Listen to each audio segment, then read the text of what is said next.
The world's largest aircraft, coming from the house of Paul Allen Stratolaunch Systems, has just cleared the first phase of its engine testing. The enormous aircraft, which boasts 2 fuselages and a wingspan of 385 feet enough to cover a football field, fired all of its 6 Pratt & Whitney turbofan engines for the first time at the company's facility at the Mojave Air and Spaceport in California. Conducted in 3 phases, the engine test followed a well-defined build-up approach.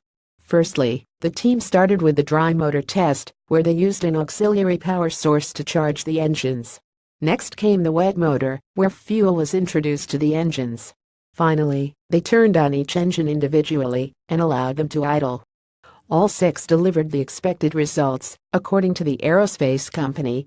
Stratolaunch ultimately aims to use its megaplane as a launch platform to provide low-cost access to low Earth orbit.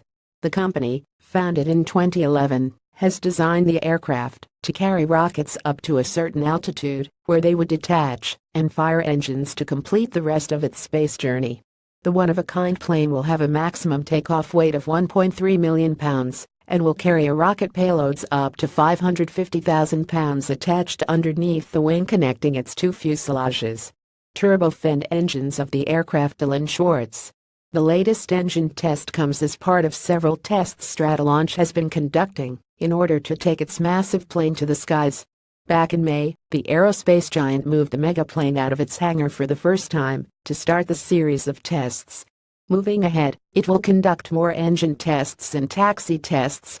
All these efforts suggest the company is closing in on that ultimate first flight, but for now, there's no fixed word on when we might see the behemoth of a plane cruising and carrying rockets into the sky.